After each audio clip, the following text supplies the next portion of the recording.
Complément d'enquête sur une poignée de francs-maçons soupçonnés d'avoir réglé des problèmes quotidiens en embauchant des tueurs à gages.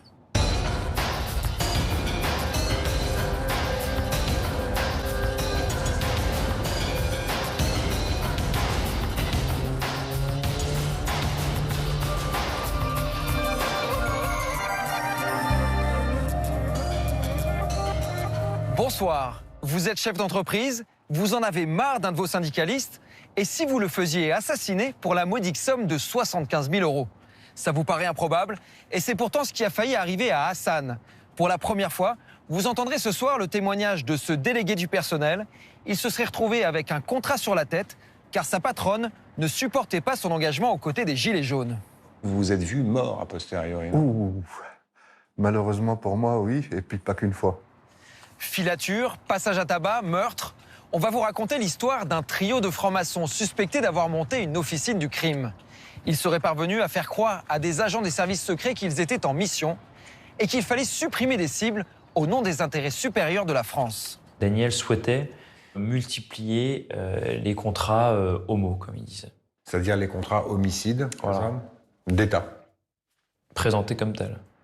Parmi les victimes de ce qui pourrait être un incroyable réseau franc-maçon de tueurs, il y a Laurent Pasquali, un ancien champion de course automobile. On s'est installé sur ce circuit dans l'ouest de Paris, où il venait s'entraîner et où son frère va nous rejoindre dans un instant. Ce sera juste après l'enquête d'Éric Léniche, Pierre-Louis Devet, avec TV Presse.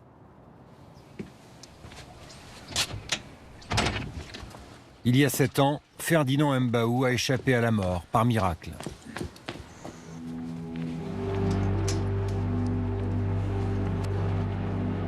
C'est un opposant congolais réfugié en France, un ancien général chassé de son pays par le pouvoir en place. Je vais donc à la gare de Bessancourt pour prendre mon train. Ce matin-là, un inconnu le suit et se rapproche. J'arrive ici, j'entends 2 coups de feu dans mon dos. Et je me retourne. Et je me retourne. Et quand je me retourne, je vois quelqu'un ici, à 1 mètre de moi, qui me pointe un pistolet. Et donc, je me mets à courir pour fuir. En zigzagant, j'essaie de fuir et je me retourne, il est encore sur place et je décide de le pourchasser. Et finalement, je sens que mon corps s'affaiblit et lui, il gicle là-bas où il y avait un véhicule qui l'attendait.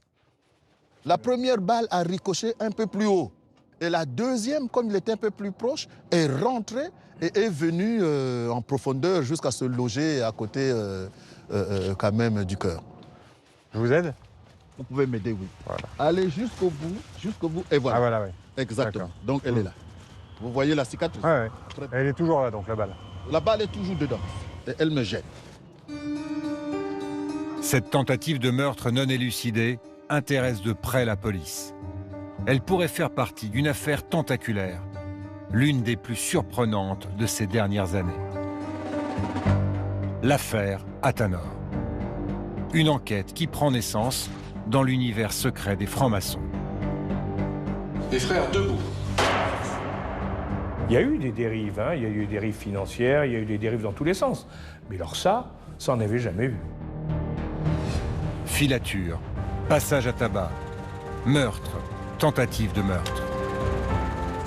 Ces gens avaient peut-être besoin de pognon. Ils pensaient qu'ils étaient des James Bond, entre guillemets, alors qu'ils ne l'étaient pas.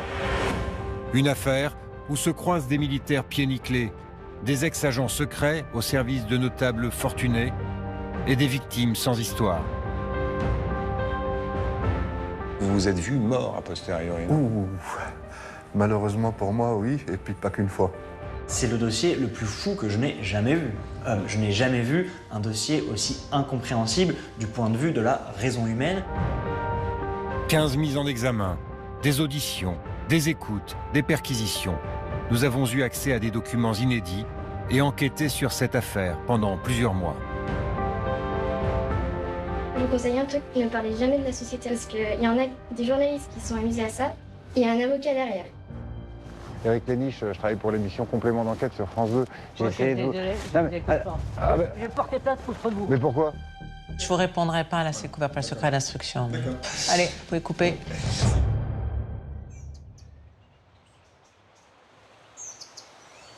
Pour la police, tout commence ici, à Créteil, près de Paris. Dans ce quartier résidentiel, Marie-Hélène Dini jongle entre sa vie de famille et sa petite entreprise de formation. Mais un matin de 2019, sa vie va chavirer quand elle est violemment agressée en bas de chez elle. Alors voilà, ils étaient là, face à face, ce qui fait que j'ai vu le visage de l'un d'eux. J'ai passé mon chemin et arrivé là, j'ai pris un énorme coup sur la tête. Après, je me souviens plus de rien. Je me retrouve à terre et là, ils me disent, j'ai envie de hurler. Je suis bâillonnée et ils me disent, si tu hurles, on te tue. Et si tu appelles la police, on reviendra. Comme ils sont partis avec mon ordinateur, mon sac à main, j'ai pensé que effectivement c'était un vol. En réalité, ce n'est qu'un avertissement qui lui vaut 10 jours d'interruption de travail. Cette photo a été prise au lendemain de son agression. La suite arrivera 9 mois plus tard. Mehdi est artisan. Comme chaque matin, il vient de déposer son fils à la crèche, dans la rue où habite Marie-Hélène Dini. Un véhicule attire son attention. Arrivé à l'angle de la rue, il y avait une Clio noire. Il y avait 2 personnes dedans. Et quand je suis passé, il y en a un qui a fait semblant de dormir et l'autre est regardé dans son rétroviseur. Et après, j'ai vu des gants au mois de juillet. Je me suis dit, c'est bizarre. Au mois de juillet, il fait chaud. La personne, elle a des gants. L'autre, elle a une casquette. L'autre, elle a une capuche. C'était louche. C'est là que ça m'a mis la puce à l'oreille. Je me suis dit, non, il y a un truc qui va pas. Je me suis dit, il y a la crèche à côté. Ils veulent faire un attentat. Je me suis posé toutes les questions. Et c'est là que j'ai pris mon téléphone et j'ai appelé la police. Une patrouille arrive sur les lieux et vérifie la plaque de la Clio. Elle est fausse. Les policiers interpellent les passagers. À leur côté, ils découvrent une arme à feu chargée. Surprise, les 2 hommes sont des militaires de la DGSE, les services secrets français. Ce matin-là, quand Marie-Hélène Dini quitte son domicile pour aller au travail, elle a peut-être échappé au pire. Là, en fait, je vois un attroupement au fond de la rue, là, sur la dernière partie, plein de policiers. Donc j'ai passé mon chemin et je suis allée récupérer ma voiture et je suis partie. J'avais à peu près 3/4 d'heure de retard sur mon horaire habituel. Si j'avais été à l'heure, je pense que là, je pense qu'effectivement, j'aurais eu quelques ennuis. Peut-être que je ne serais plus là, je ne sais pas. Je ne sais pas. Marie-Hélène Dini a-t-elle échappé à une exécution? Pour expliquer leur présence, les 2 militaires de la Clio, nom de code à la DGSE, Dagomar et Adélard, livrent une explication étonnante. Madame Dini est, selon eux, une agent du Mossad, les services secrets israéliens. Elle ne sortait pas tous les jours à la même heure de chez elle. Il fallait qu'on se méfie, parce qu'elle pouvait être équipée d'un beeper ou d'un système d'alerte qui aurait pu alerter les gens du Mossad.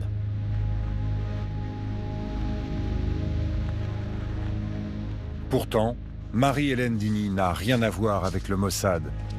Elle n'a même jamais mis les pieds en Israël. C'était tellement invraisemblable que voilà, ça n'a pas eu d'impact. En fait, ce qui a eu un impact, c'est quand on a commencé à me dire qu'il y avait eu une balise sous ma voiture. Et là, j'ai commencé à avoir vraiment peur. C'est le début d'une enquête qui va secouer le monde du renseignement. Dagomar et Adélard affirment être en mission pour la DGSE. C'est faux. Les policiers découvrent que cette opération aurait été initiée par un homme qui n'a rien à voir avec les services secrets. Jean-Luc Bagur, 63 ans, un ancien mécanicien devenu homme d'affaires.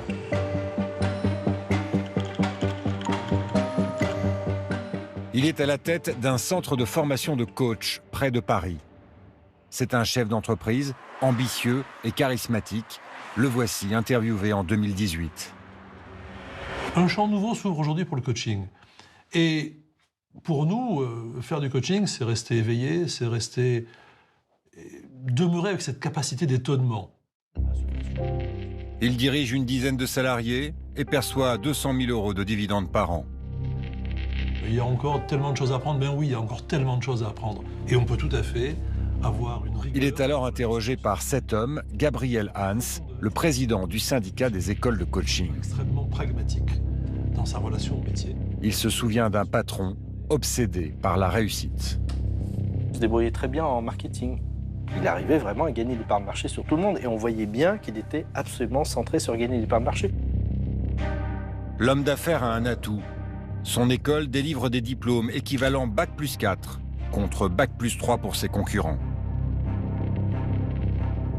Problème pour Jean-Luc Bagur, le syndicat veut à l'époque réglementer la profession. Il risque d'être rétrogradé à Bac+3. Je pense qu'il a eu une peur très très forte en perdant cette certification de ne plus avoir de business. Comme lui faisait toute sa stratégie marketing depuis des années sur le fait qu'il avait un cran au-dessus des autres qui était complètement injustifié, là effectivement je pense qu'il s'est vraiment senti très, très en danger. Celle qui menace les affaires de Jean-Luc Bagur, c'est la secrétaire générale du syndicat, Marie-Hélène Dini. Elle-même dirigeante d'une école de coach, elle veut faire le ménage dans la profession. Pour son avocat, Joseph Cohen-Saban, c'est ce qui aurait déclenché chez Jean-Luc Bagur sa volonté d'éliminer sa cliente. C'est un personnage, un meneur d'hommes, qui a l'habitude d'imposer sa volonté partout. Je suis le chef et vous la fermez, quoi. Et lorsque ça atteint sa toute-puissance, ben on voit comment il réagit. Vous pensez que ça aurait changé quelque chose s'il avait réussi à vous supprimer? En tout cas, si le but c'était d'arrêter et de m'arrêter, oui, effectivement, parce qu'en fait, j'avais à la fois, les écoles me suivaient, et en même temps les connaissances techniques pour mener à bien ce dossier. C'est vrai que si je disparaissais, à un moment donné, le dossier, en tout cas, était en panne pour 1 an, 2 ans, on ne sait pas combien de temps. Lui, dans sa tête, probablement, ça justifiait largement le fait que je disparaisse. Jean-Luc Bagur va se servir des relations qu'il a tissées dans un univers secret auquel il appartient. Les frères debout. La franc-maçonnerie. Un monde avec ses rites et ses costumes où l'on s'appelle frère et dont l'objectif est le progrès de l'humanité. Prenez séance, mes frères. Mais la franc-maçonnerie est aussi un lieu de réseau. Jean-Luc Bagur fréquente une loge à Neuilly-sur-Seine, dans cet immeuble. Elle compte une vingtaine de frères, un informaticien, un pilote d'avion, un directeur commercial, qui se réunissent ici 1 fois par mois. La loge Athanor. C'est là qu'il va rencontrer ses complices présumés.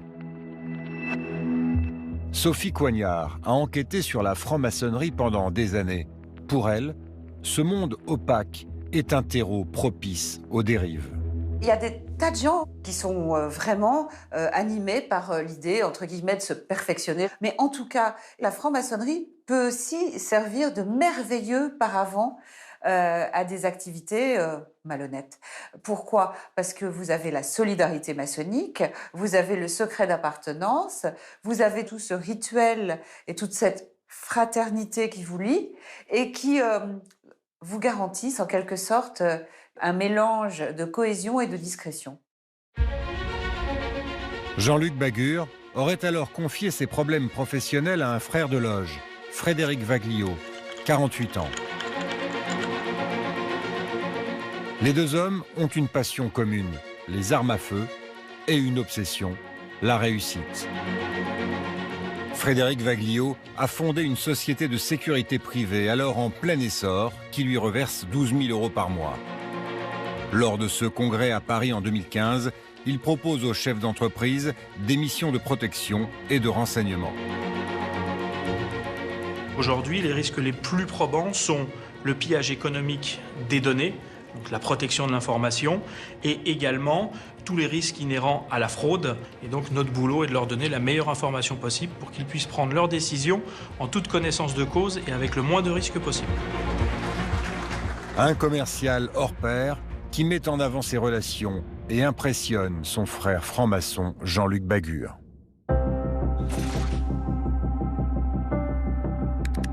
Vaglio bénéficie de la légitimité d'être franc-maçon. Et dans la loge. Il en impose, il évoque les services de renseignement. Il me parle des anciens des opérations spéciales. Je demande donc à Vaglio si dans le cadre de ses capacités, il peut faire quelque chose pour moi. Frédéric Vaglio aurait alors proposé de faire tuer Marie-Hélène Dini contre la somme de 70 000 €. Il aurait même officiellement facturé cette prestation à Link Up Coaching, l'école de Jean-Luc Bagur. Sous des prétextes variés, formations internationales ou développement de supports digitaux.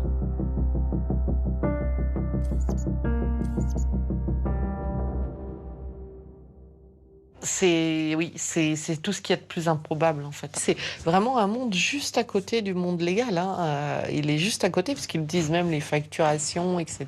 Pour pouvoir récupérer la TVA, enfin on se dit voilà, mais on est dans quel monde en fait? On est dans quel monde? Un contrat pour un assassinat sur facture. La personnalité de Frédéric Vaglio intrigue. Il a longtemps vécu dans ce quartier chic des bords de Marne, près de Paris. Oui, bonjour Eric. Un ancien salarié de sa société de sécurité nous décrit un personnage prêt à franchir la ligne rouge pour développer ses activités. Il me disait, voilà, tu suis telle personne, tu prends des photos de telle personne, je faisais, je lui envoyais. Il nous demandait de pénétrer des propriétés privées. Et après, ouais, plus les missions passaient, il me demandait effectivement si ça devait aller plus loin, est-ce que j'étais chaud, quoi. Plus loin, c'est-à-dire? Il nous a dit si on était prêt à kidnapper quelqu'un et le foutre dans le coffre de force, est-ce que ça serait faisable pour nous? Et vous avez répondu quoi? J'ai répondu que c'était pas dans nos attributions. Après, moi, je me suis embrouillé avec lui. Moi, ce que je peux vous dire, c'est quelqu'un de très manipulateur, qui se croit au-dessus des lois. Comment ce chef d'entreprise a-t-il pu en arriver là?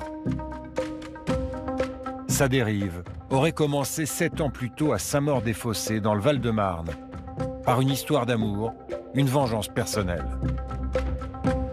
Frédéric Vaglio est alors en couple avec la directrice de cabinet du maire, Stéphanie Chupin.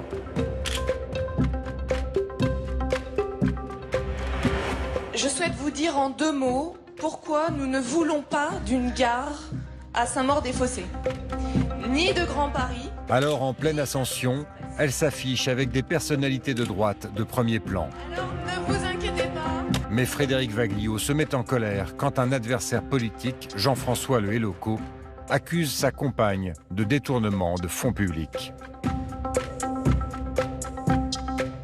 C'est un monsieur qui a pendant des années écrit, propagé, diffusé le maximum de méchanceté, d'horreur et de fausses rumeurs sur ma compagne. J'ai demandé clairement à ce qu'on lui casse la gueule.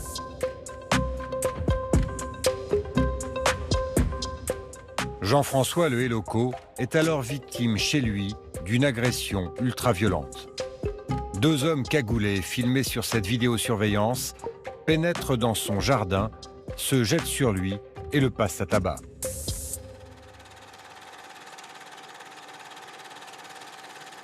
T'as compris, t'arrêtes, lui lance l'un de ses agresseurs, avant de le prendre en photo.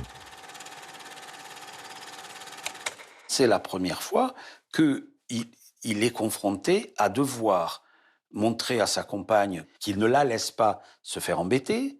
On est, je vous le rappelle, dans des règlements de compte entre des équipes municipales, etc. C'est de la petite politicaillerie minable. Mais là, on va embêter sa femme et on la menace et on la harcèle. Et là, il sort les muscles. Stéphanie Chupin sera finalement condamnée pour détournement de fonds publics.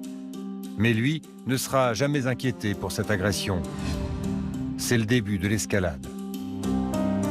Pour faire le sale boulot, il aurait fait appel à un autre frère de loge. Un ancien agent secret chargé de recruter des hommes de main, Daniel Beaulieu.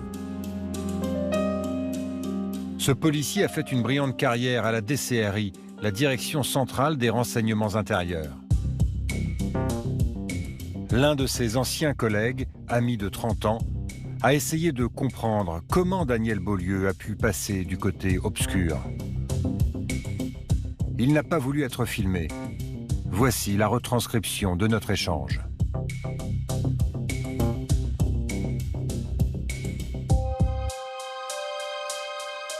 C'était un mec gentil, honnête, droit, pas du tout violent. Mais il avait un déséquilibre. Il avait 2 femmes qui ne savaient pas que l'autre existait. Pour gérer une double vie comme ça, il faut de l'argent. 2 500 € de retraite, ça ne suffit pas. Pour moi, c'est le besoin d'argent qu'il a perdu. Daniel Beaulieu vient compléter le trio de la loge Athanor. Tous les 3 sont aujourd'hui en prison, mis en examen pour meurtre ou tentative de meurtre en bande organisée. Leurs avocats n'ont pas voulu nous parler. Y a-t-il eu d'autres complicités chez les francs-maçons? Vous faisiez partie, d'après l'un des protagonistes, de la loge Athanor, qui est concerné par ce dossier. Ça vous dit rien? Non. Monsieur Bagur, ça vous dit rien? Et monsieur Vaglio non plus? Non, je ne m'exprimerai pas sur ce sujet. Ah, mais donc c'est bien vous. Voilà, bonne journée, bon courage. Chez les frères, on n'est pas très bavard. Oui, bonjour monsieur. Éric Léniche, je travaille pour l'émission Complément d'enquête sur France 2. Je suis désolé, je ne t'écoute pas. Je vais porter plainte contre vous. Mais pourquoi? La loge Athanor dépend de ce qu'on appelle une obédience, une sorte de maison mère, la grande loge de l'Alliance maçonnique française, GLAMF. Elle compte plus de 700 loges. Son siège est ici à Clichy, en banlieue parisienne. Personne n'a voulu nous donner d'interview, alors nous avons passé une tête en caméra discrète. Je suis au courant de rien, c'est pas du tout mon domaine. D'accord. Après 3 mois de négociations, Alain Juillet, le fondateur et premier grand maître de la GLAMF, accepte finalement de prendre la parole. C'est un ancien haut gradé de la DGSE, un franc-maçon depuis 30 ans.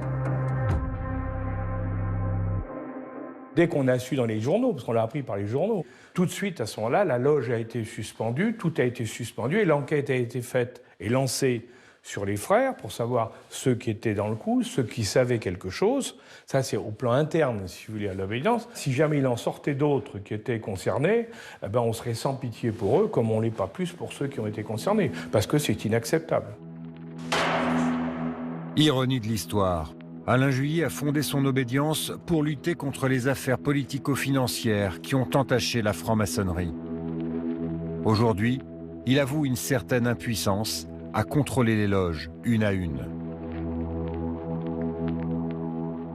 Tant que ça reste à l'intérieur d'une loge, c'est très difficile de savoir ce qui se passe parce que les loges, vous savez, c'est des entités assez fermées en définitive. Hein. Donc pour qu'on détecte quelque chose, une dérive qui se passe, il faut que des choses sortent. Alors en général, ça se passe parce qu'il y a des frères qui parlent, qui disent « Tiens, j'ai été dans telle loge ».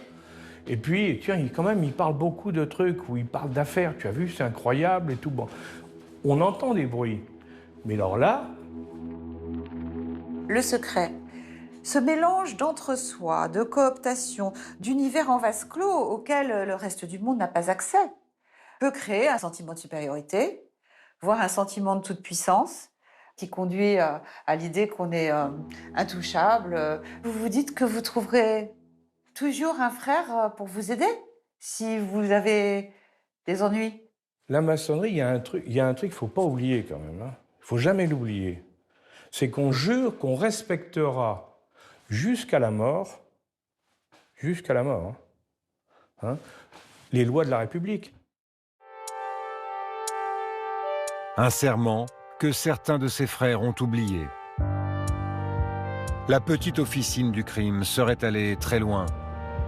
Elle aurait même monnayé des contrats hors de Paris et du monde de la franc-maçonnerie. La Plastique Valley dans l'Ain, près de la frontière suisse. l'un des derniers bastions de l'industrie française. Une succession d'usines de plastique. Parmi elles, Apnil, 90 salariés. C'est dans cette usine qu'un simple mécanicien membre de la CGT s'est retrouvé, sans le savoir, avec un contrat sur la tête. Pour la première fois, il accepte de témoigner à la télévision. Il s'appelle Hassan.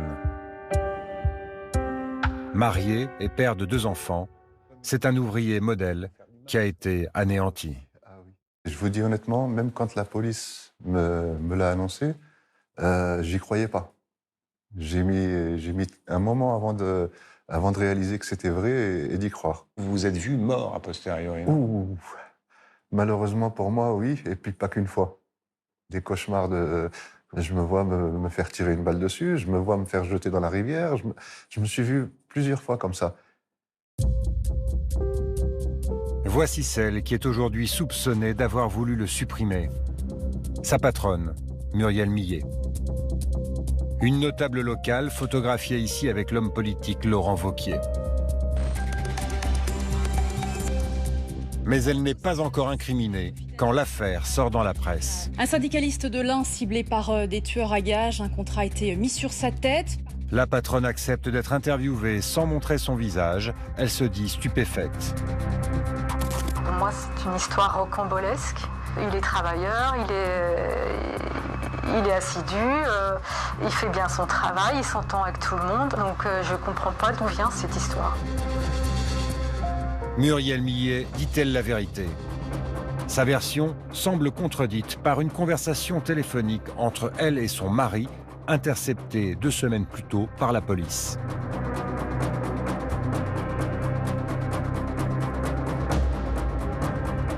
J'espère qu'il va être courageux et puis bien fermer sa gueule. Ouais. Enfin bref, on n'en parle pas là. Ouais, on verra bien. L'homme qui doit bien fermer sa gueule, c'est Frédéric Vaglio, le chef d'orchestre d'Athanor. Il a rencontré le couple lors d'une soirée où il se serait fait passer pour un ancien des services de renseignement. Vincent Gautrono est le journaliste qui a sorti l'affaire. Il a tenté de comprendre comment ce couple de patrons prospères a pu déraper. Ces 2 chefs d'entreprise, cette femme et son mari, ils sont un petit peu embarqués dans l'univers de ce mec-là qui se présente comme un ancien agent secret, qui a des mystères, qui a des secrets. Je pense qu'ils sont un peu fascinés et qui se laissent d'une certaine manière embarquer. C'est dans ce restaurant que la patronne de l'usine se serait confiée à Frédéric Vaglio. Elle vient de découvrir dans le journal la photo de l'un de ses salariés en train de manifester avec les gilets jaunes. Hassan. Elle craint qu'il ne déclenche un mouvement social dans son usine. Pour moi, si elle me connaissait réellement, elle n'aurait pas dû avoir peur de ça. Et vous pensez qu'elle a eu peur? C'est possible. Mais avoir peur des syndicats, les gens, il y aurait beaucoup de monde qui serait sous terre à cette heure-ci. Frédéric Vaglio semble leur avoir fait peur professionnellement pour l'avenir de leur entreprise en leur disant écoutez, si Hassan aujourd'hui, il vous embête, il vous dérange, imaginez ce que ça va être dans 2-3 ans quand il va avoir fédéré autour de lui de nouvelles recrues syndicalistes et compagnie. Il va vous ruiner votre entreprise. Et puis oui, évidemment, on peut éliminer des gens. C'est pas un problème. Évidemment, ça se fait dans les grands groupes. Frédéric Vaglio aurait alors proposé à la patronne la même solution radicale que pour la coach Marie-Hélène Dini, l'élimination d'Hassan pour 75 000 €. Un deal qu'elle aurait accepté. Elle s'est crue tout possible.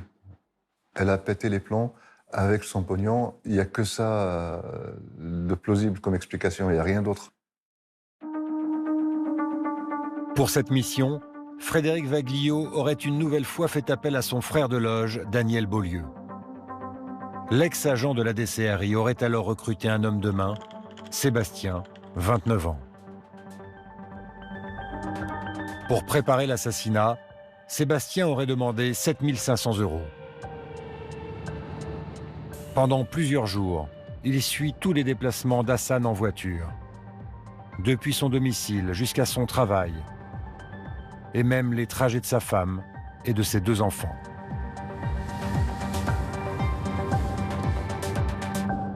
De ce que j'ai vu, moi, dans les dossiers, il y avait des photos de ma maison, les voitures, les routes qu'on prend, au boulot. Vous ne vous êtes pas rendu compte d'avoir été surveillé du tout? Pas du tout. Pas du tout. Je me suis rendu compte de rien.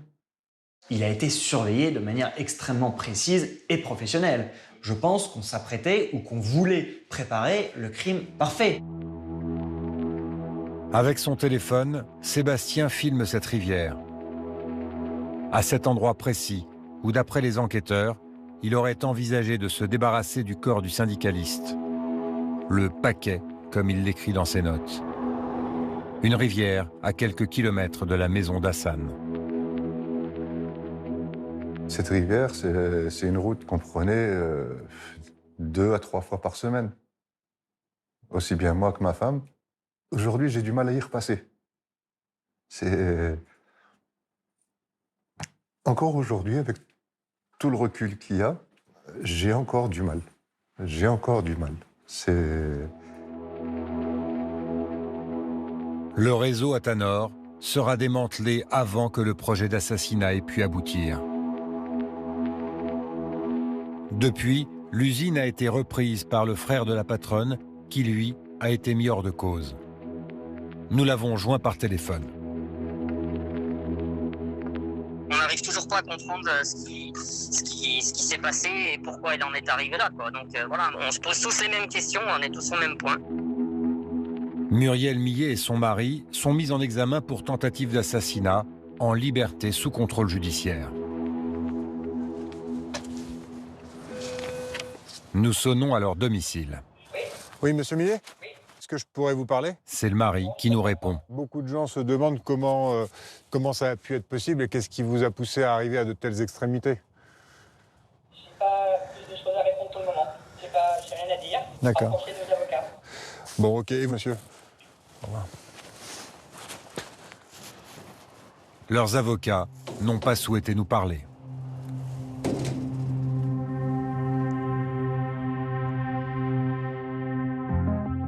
En bas de la pyramide, le parcours de l'homme de main Sébastien est surprenant. Ce titulaire d'un BTS de laborantin se serait fait berner par l'équipe d'Athanor. Il aurait basculé dans la criminalité en pensant servir la France. Incendie volontaire. Surveillance de l'opposant congolais Mbaou. Ou encore passage à tabac de Marie-Hélène Dini. Dans son journal intime saisi par les policiers, il écrit « Je sens que je suis fait pour ça. C'est étrange comme sensation que celle de gagner de l'argent pour défoncer quelqu'un. » Sébastien rêvait de devenir agent secret. L'ancien de la DCRI, Daniel Beaulieu, se serait alors engouffré dans la brèche. Pour l'avocat de Sébastien, Daniel Beaulieu aurait manipulé son client pendant 8 ans. Au moment où ils se rencontrent, il lui explique qu'il est officier traitant à la DCRI et qu'il travaille pour les opérations spéciales. Et il y croit donc? Il a de bonnes raisons d'y croire parce qu'encore une fois, Daniel lui-même est un ancien des services secrets, mais en tout cas, c'est quelqu'un qui, sur ce plan-là, est extrêmement crédible. C'est quelqu'un qui a officié pendant plusieurs dizaines d'années à la DCRI. Donc forcément, si vous voulez, quand une personne comme ça s'adresse à vous, que vous avez 22 ans et que vous avez des étoiles dans les yeux quand on vous explique que vous allez peut-être faire ça, vous y croyez. Effectivement, Daniel exerçait sur lui une fascination ou une grosse influence, c'est incontestable. Mais ce n'est pas Daniel qui a créé cet instinct de tuer, cet instinct de faire mal. Il en a profité, il l'a mis en musique. Parce que le Sébastien, il ne va pas nous faire croire que du jour au lendemain, l'autre lui a mis une épée sur l'épaule en lui disant « je te fais roi ». Donc ça veut dire que le Daniel a su exploiter la faille qu'il a sentie alors? Oui, bien sûr. Daniel souhaitait avoir des équipes opérationnelles sous la main pour vraiment multiplier les contrats homo, comme il disait. C'est-à-dire les contrats homicides, voilà, d'État. Présentés comme tels. Sébastien, qui s'imagine travailler en sous-main pour la France, aurait alors réussi un exploit. Recruter de vrais militaires dans le sein des saints de l'armée française. À Sercotte, tout près d'Orléans, où se trouve l'une des bases les plus secrètes de la DGSE. C'est là que s'entraîne l'élite, le service action, chargé de traquer les ennemis de la France à l'étranger. Sébastien va enrôler 2 jeunes militaires qu'un ami lui a présentés, Dagomar et Adélard. Ce ne sont pas des agents de terrain, mais de simples gardiens, comme nous l'explique Pierre Martinet, un ancien du service action.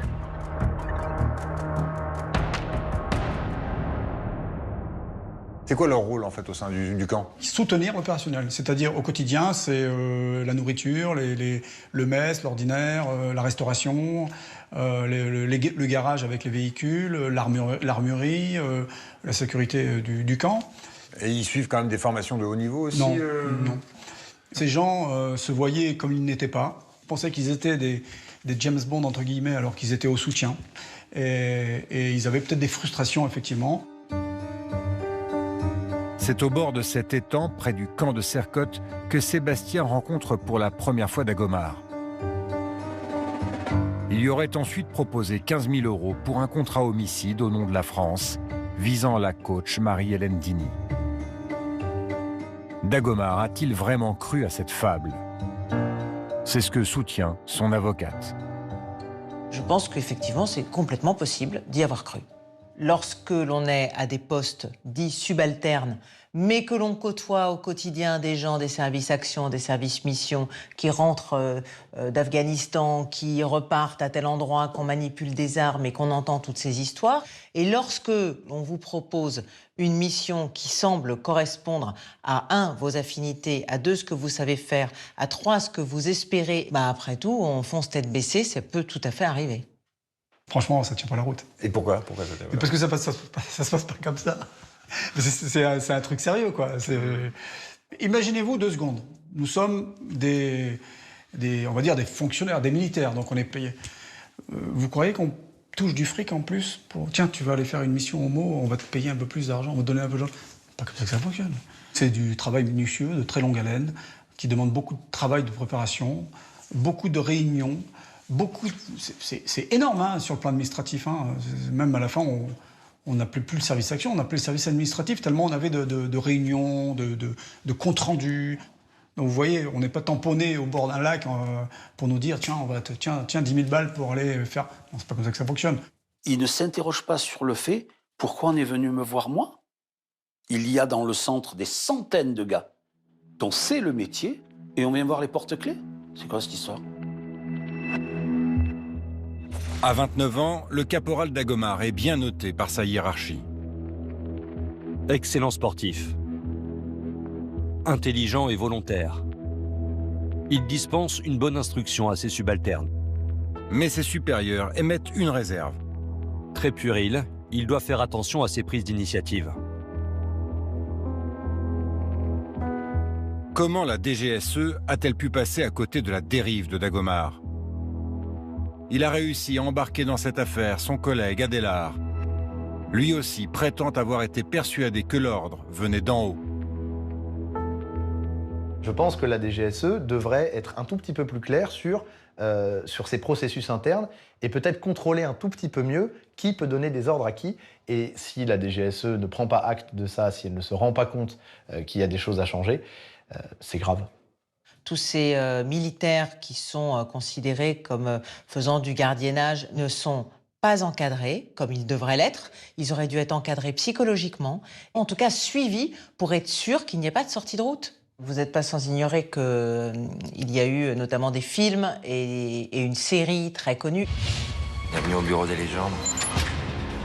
Et à la suite de cette série, il y a eu une campagne de recrutement très active de la part de la Direction générale des renseignements, mais en fait pour des postes assez subalternes. Donc forcément, ça engendre des frustrations. Les ressources humaines auraient dû être beaucoup plus présentes. Encore plus ennuyeux peut-être pour la DGSE, à l'intérieur même du camp, Dagomar se serait vanté auprès de plusieurs camarades d'être en charge d'une opération homicide. Mais cette information n'est semble-t-il jamais remontée à la direction. Ceux qui ont failli, c'est pas la DGSE. Ceux qui ont failli, c'est les personnes qui savaient. Ceux qui savaient auraient dû rendre compte. Et ils ne l'ont pas fait. La question, c'est pourquoi.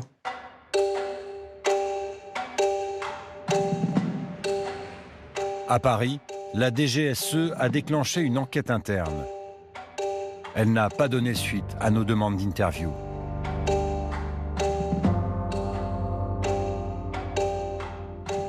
Dagomar et Adélard seront finalement arrêtés par la police en planque dans la Clio de Créteil. Mais l'affaire Athanor n'est pas une simple succession de passages à tabac et de tentatives d'homicide ratés.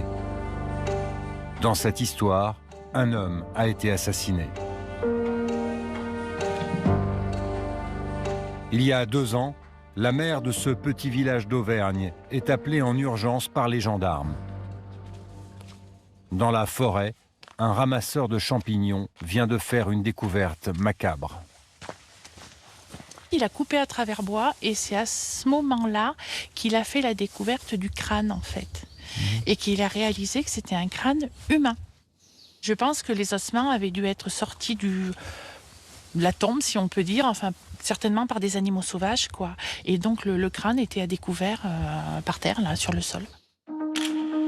Ils ont dû penser qu'en forêt, on ne retrouverait pas, quoi. Grâce aux analyses ADN, les gendarmes mettent un nom sur la personne décédée. Laurent Pasquali, disparu 10 mois plus tôt.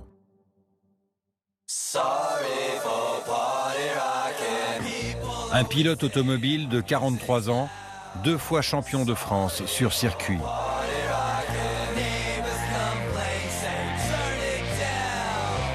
Un séducteur, un flambeur. Pour son coéquipier Anthony Beltoise, sa disparition est longtemps restée une énigme. Merci.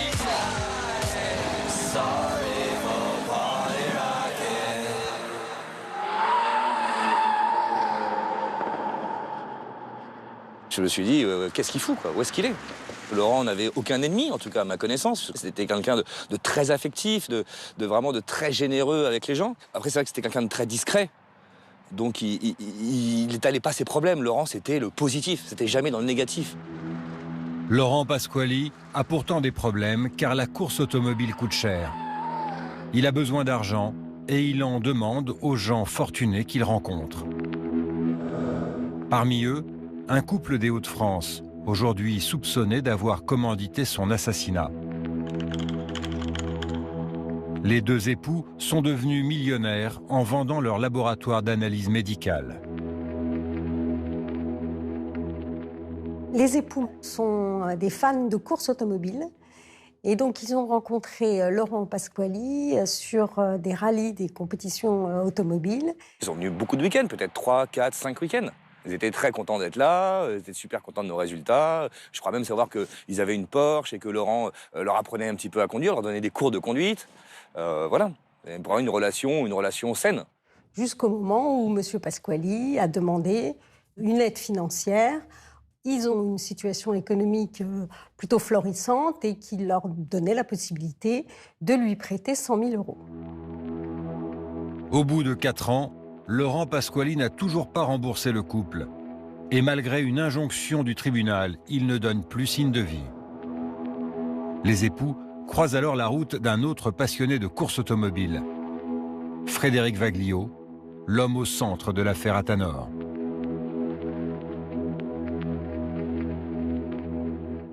Il rencontre M. Vaglio, qui a une entreprise d'intelligence économique, comme on dit, et qui fait du renseignement et qui leur propose, parce que tout ça se sait dans ce petit landerneau de la course automobile, de retrouver la trace de M. Pasquali, qui a déménagé, qui a disparu des radars, pour leur permettre de recouvrer leurs créances.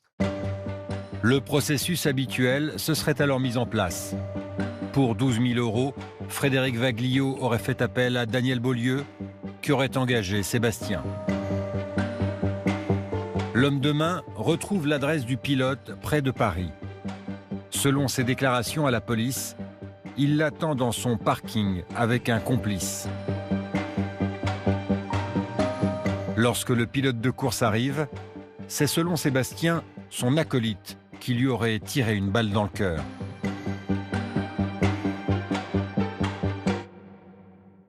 Est-ce que Sébastien reconnaît que dans le parking, ils avaient l'intention de supprimer Laurent Pasquali? Ça, il l'a admis en interrogatoire, oui.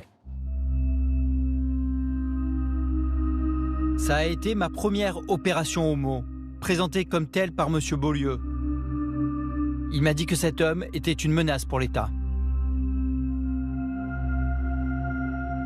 Daniel Beaulieu affirme aujourd'hui qu'il n'a pas donné l'ordre de tuer. Quant au couple, il serait tombé des nues en découvrant le meurtre dans la presse. C'est des malades, ces mecs.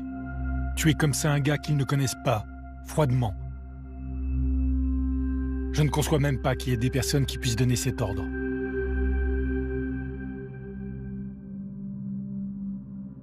Comment pouvaient-ils imaginer qu'ils allaient être embarqués dans cette affaire complètement folle? Eux n'ont qu'une intention, c'est d'obtenir le recouvrement de leur somme d'argent. Donc il n'est pas question de près, de loin, de très très loin, de commanditer un meurtre. Ce n'est pas leur intérêt, puisqu'une fois que M. Pasquali est mort, ils n'ont plus aucune chance de récupérer les fonds. Mission de renseignement ou meurtre prémédité. C'est l'une des zones d'ombre de ce dossier. Le jour du meurtre, Sébastien et son complice auraient transporté le corps de Laurent Pasquali dans le coffre de leur voiture et parcouru 500 km pour rejoindre les forêts d'Auvergne. Dans la nuit, ils auraient emprunté ce chemin au bord d'une départementale.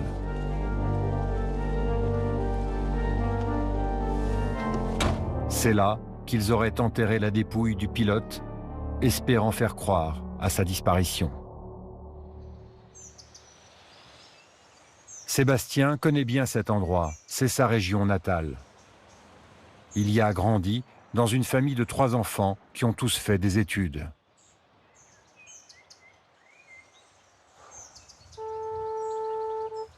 Oui, bonjour madame.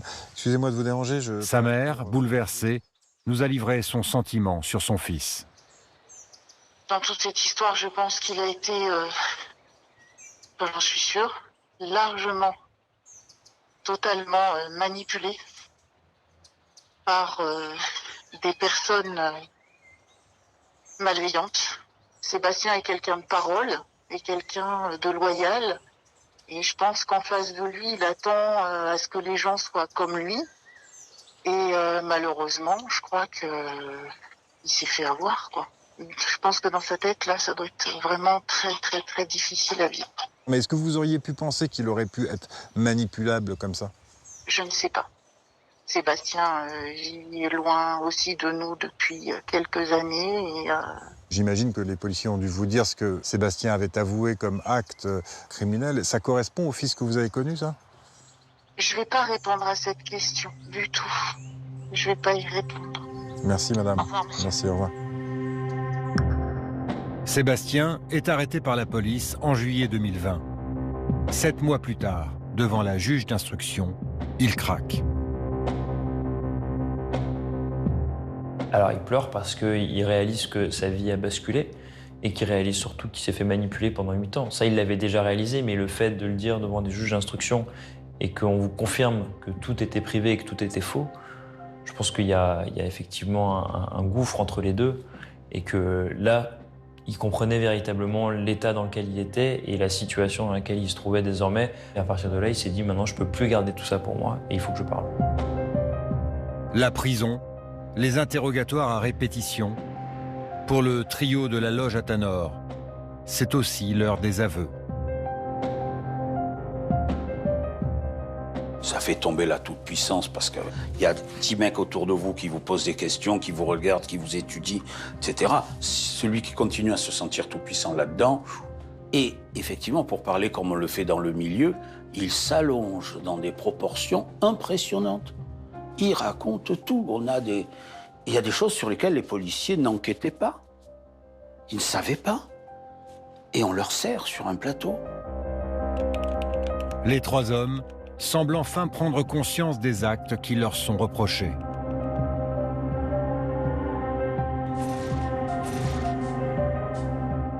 Je ne pourrai jamais assez expier. J'ai failli en tant que citoyen, en tant qu'homme, en tant que père. Tout ça dans une espèce de tourbillon. J'ai eu une perte de sens du réel. Faire la différence entre le bien et le mal. Ce qui est acceptable et ne l'est pas. Aujourd'hui, je me trouve dans une situation de honte. 2 jours après ses aveux, Daniel Beaulieu fera une tentative de suicide en prison. Le château de cartes du clan Athanor s'est effondré. Mais il a laissé des traces. Le salarié de l'usine de plastique, Hassan, est en arrêt de travail depuis 1 an pour dépression. Ils m'ont changé complètement. Je suis paniqué, je suis pas tranquille. Je regarde partout alors qu'avant j'étais en confiance partout. J'ai toujours fait confiance aux gens et maintenant non. Et c'est pour ça que je veux revenir à la personne que j'étais et avancer droit, avancer avec la tête haute. Quant à Marie-Hélène Dini, elle a développé une grave maladie qu'elle attribue au choc qu'elle a subi. Je commençais tout juste en fait à me dire je vais essayer de reprendre une vie normale quand à l'occasion effectivement d'un examen j'ai appris que j'avais un cancer. Et vous pensez qu'il y a un lien? D'après mon oncologue, en tout cas oui, il y a un lien parce que en fait c'est une diminution du système immunitaire, les chocs et du coup les cancers se développent. Ça m'empêche pas de vivre. Moi j'ai pris le parti en fait de regarder devant, pas derrière. Donc de regarder devant moi, de regarder tout ce que j'ai encore à vivre. J'estime que je suis une miraculée et que chaque jour de plus est une journée bénie. Et surtout un jour où il ne se passe rien, c'est une très belle journée. Les victimes se préparent maintenant à affronter les accusés au procès qui devrait se tenir d'ici 2 ou 3 ans. Pour témoigner des dégâts causés par quelques individus qui s'étaient crus tout-puissants.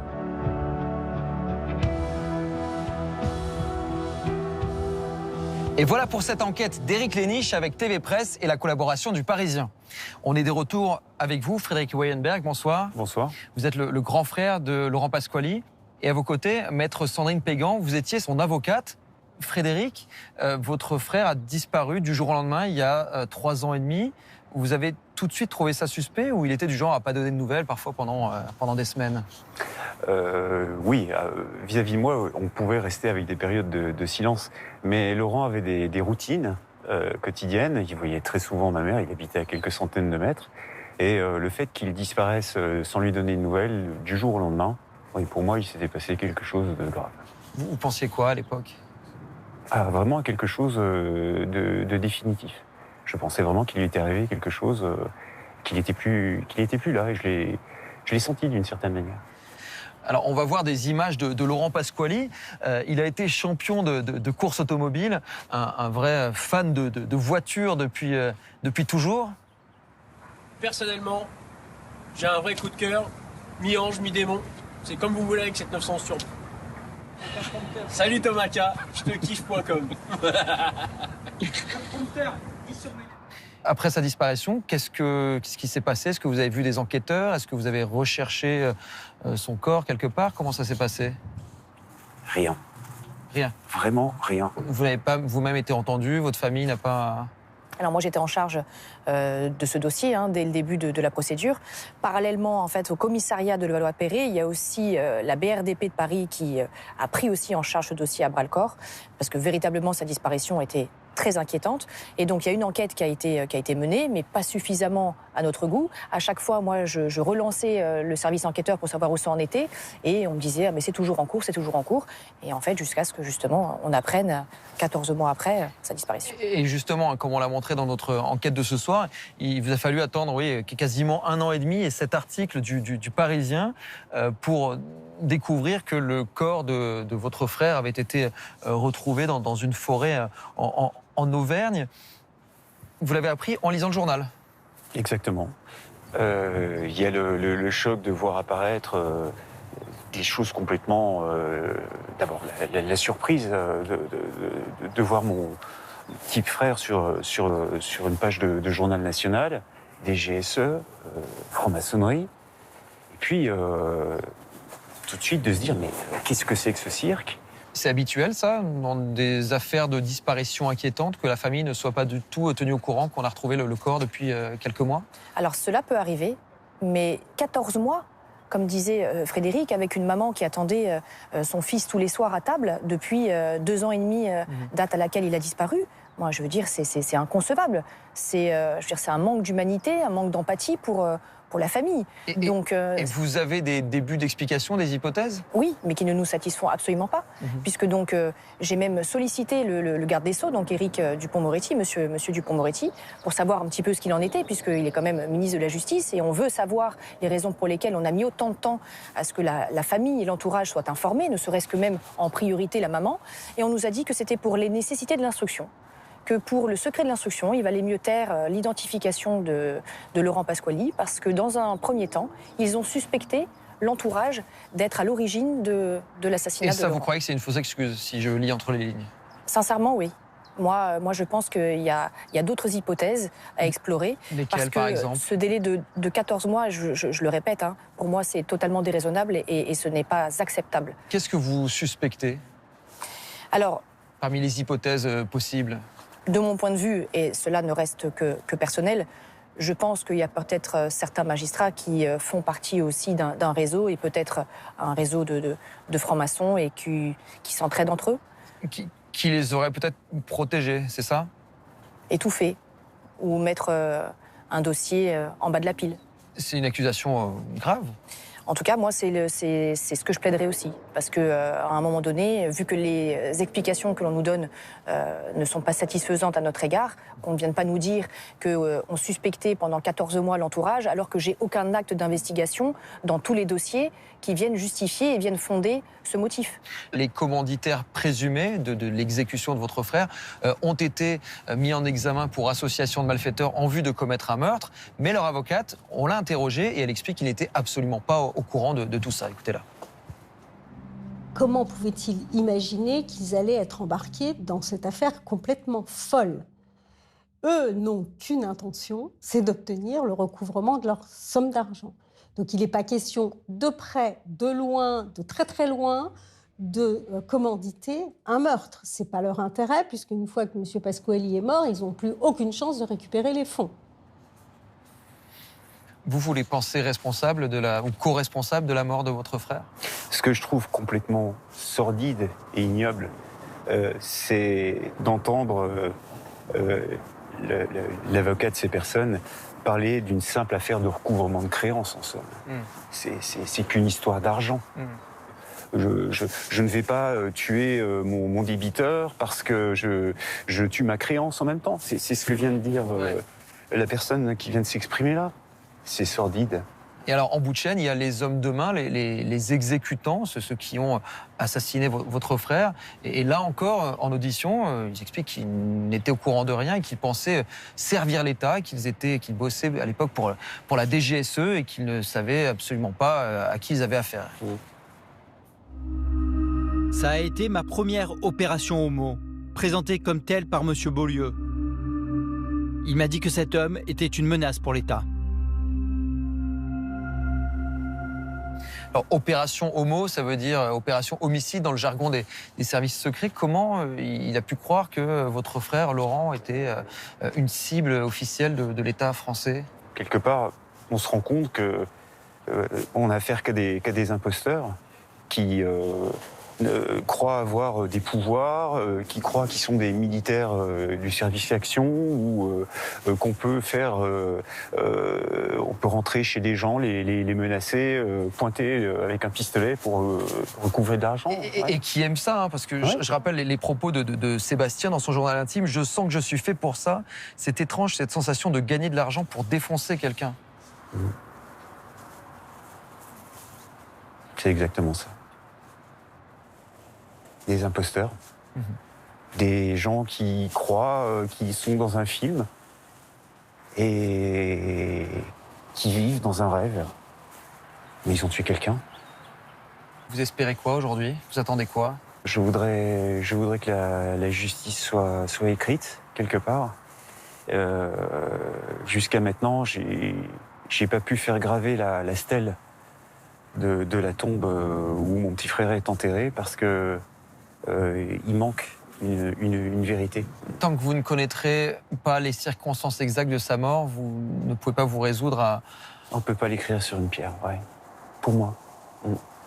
C'est ce que je ressens. Donc je voudrais bien arriver à écrire quelque chose. Eh bien, merci beaucoup à tous les deux d'avoir accepté notre invitation. Merci à vous. Merci à vous tous de nous avoir suivis.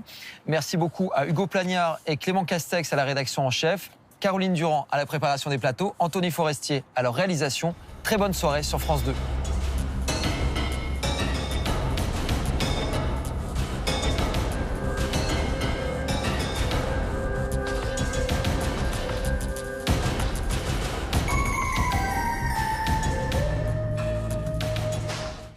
Tout de suite dans Nous les Européens avec Éléonore Gay, le Danemark et son modèle de société basé sur la